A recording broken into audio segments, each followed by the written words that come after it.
কালকে নদীতে জাল পেতেছিল বন্ধুরা, তাই এই বান মাছটা পেয়েছে। এটাকে এখন কেটে তরকারি করে আপনাদের দেখাবো। বান মাছের তরকারি খুব ভালো লাগে।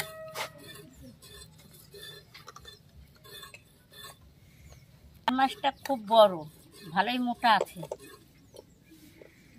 বা এই পিছলা তো ছাই দিয়ে ধরে মাছটাকে কাটতে হবে, নাহলে হাত থেকে পড়ে যায়। দেখুন বন্ধুরা, মাছটা কত বড়, মোটা কত।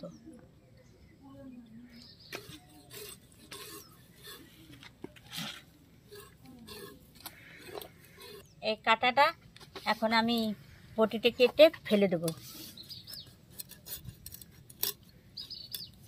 দেখো বন্ধুরা, কীরকম কাঁটা ফেলতে হয় বান মাছে।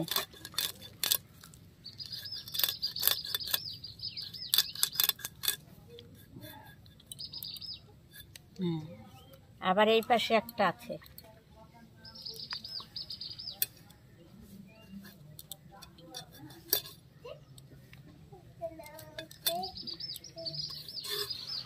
তো বন্ধুরা, মাথাটা কেটে ফেলে দেব। আমরা এই মাথাটা খাবো না, অনেকে খায়, আমরা খাবো না।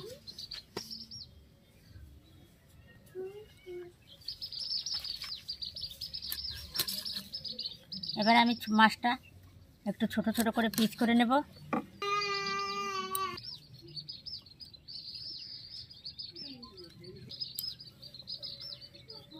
এগুলো পিস হবে, মাছটা খুবই বড়।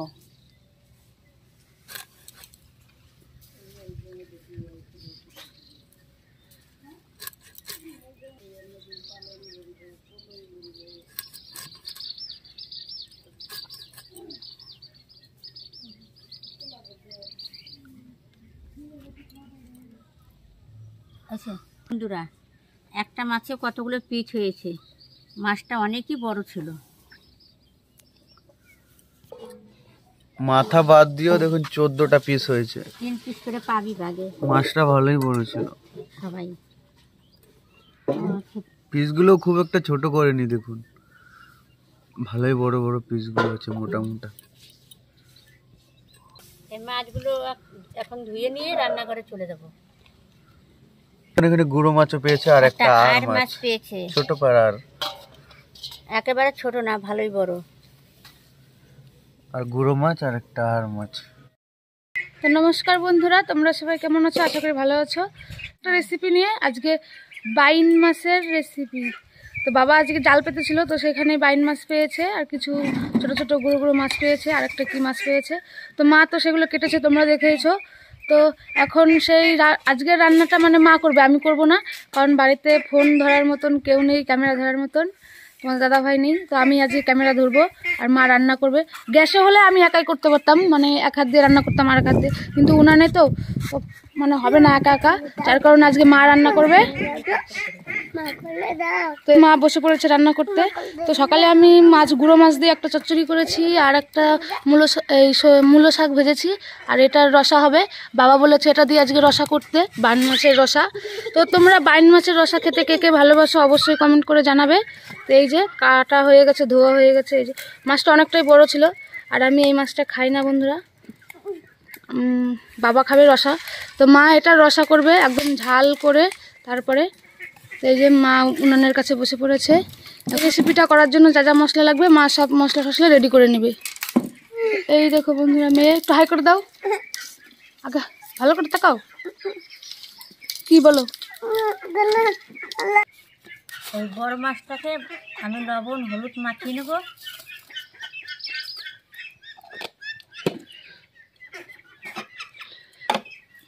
এখন হলুদটা দিব, হলুদটা মাখিয়ে নেব।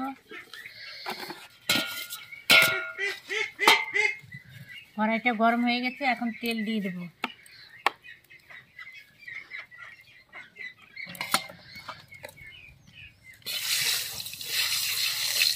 এখন মাছগুলো আমি দিয়ে দেবো।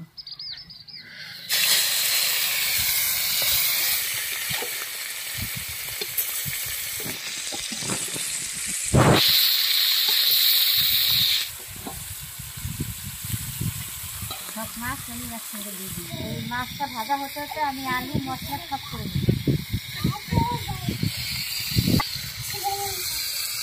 এই যে এখন আমি আলু খুলবো, কাটবো।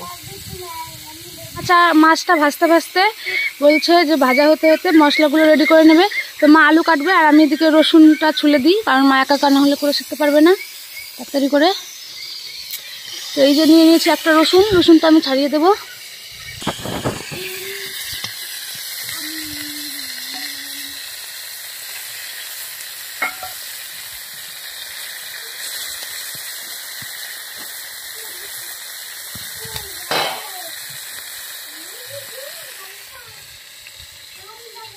আলুটা আমার কাটা হয়ে গেছে, এবার মাছটা তুলে নেব। মাছটা ভাজা হয়ে গেছে।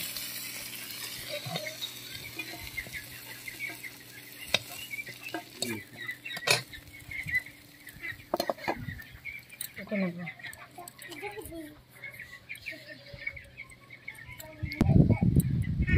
তো বন্ধুরা, মা আদা কাটতে কাটতে আমি লঙ্কা জিরেগুলো বেটে নেব।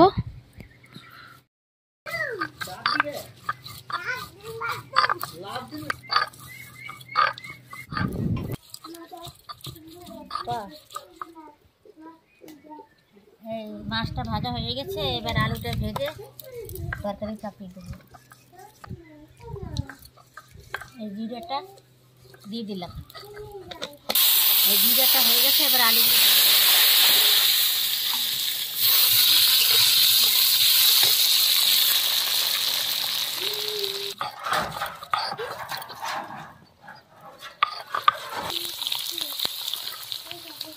জিরে, আদা, পেঁয়াজ, রসুন বাটা হয়ে গেছে, সব এখন একসঙ্গে দিয়ে দেবো। এখন হলুদটা আমি দিয়ে দিই।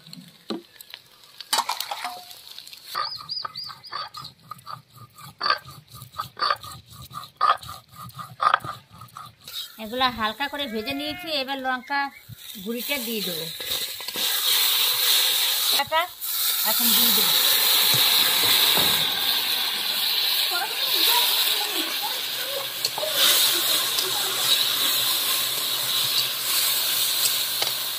ভালো করে কষানো হয়ে গেছে, এবার জল দিয়ে দেবো।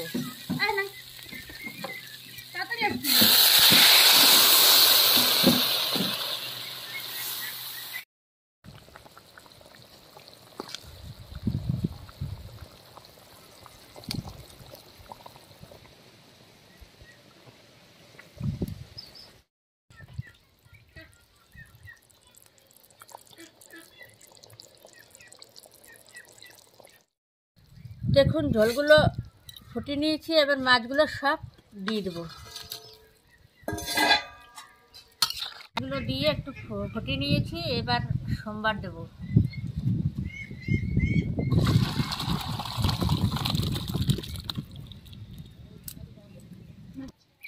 এটা 2 সোমবারে রান্না করছি, এখন সোমবারটা দিয়ে নেব। 2 সোমবারের তরকারিটা খেতে খুব ভালো হয়, তাই আমি 2 সোমবার দিয়ে নিচ্ছি। বান মাছের রসা 2 সোমবার দিয়ে নিচ্ছি, খেতে খুব ভালো হবে। এখন দিয়ে দিলাম।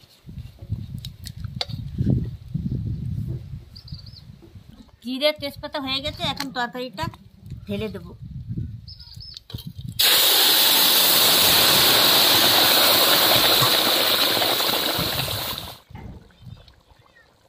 এই চালের গুঁড়োটা বান মাছের মধ্যে তরকারিতে দেব, খেতে একটু আঠা আঠা হবে, খেতে খুব ভালো লাগবে।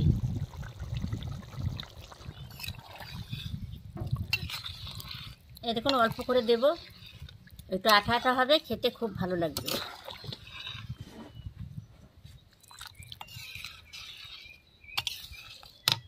সবখানে লাগবে না, অল্প দেব, গুলিয়েছি বেশি।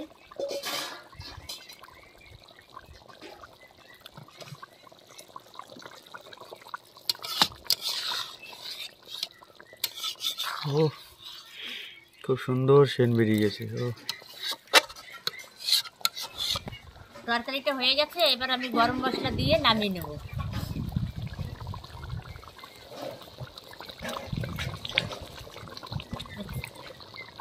দেখুন তরকারিটা আঠা আঠা হয়েছে, এই তরকারিটা এখন খেতে খুব ভালো লাগবে।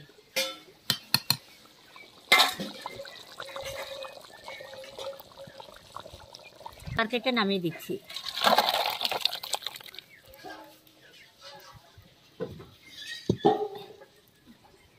দেখুন তরকারি কালারটা কত সুন্দর হয়েছে। রান্না হয়ে গেছে, এখন আমি খেতে চলে যাব। এই দেখুন বন্ধুরা রসাটা বাইম মাছের। আর আগে আমি বাড়িতে চচ্চড়ি রান্না করেছিল, চচ্চড়ি খেয়ে নিয়েছি। তো এখানে আমি বাইম মাছের রসাটা নেব।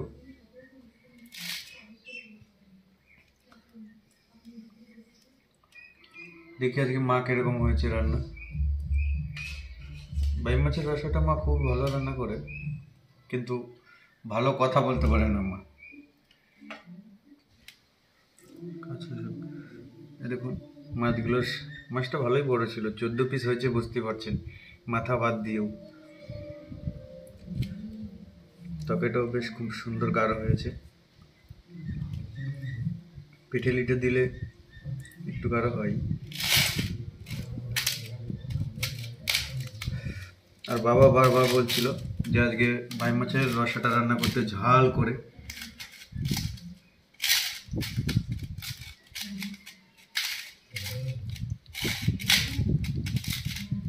বাবা দীপ্তিকে রান্না করতে বলেছিল, কিন্তু মা রান্না করতে বলেছিল আজকে। দেখেও মনে হচ্ছে খুব ঝাল দিয়েছে, দেখুন ভাতের কালারটা। বাইম মাছ বন্ধুরা অনেকদিন পরে খাচ্ছি। শীত পড়েছে, এখন বাইম মাছগুলো পড়বে।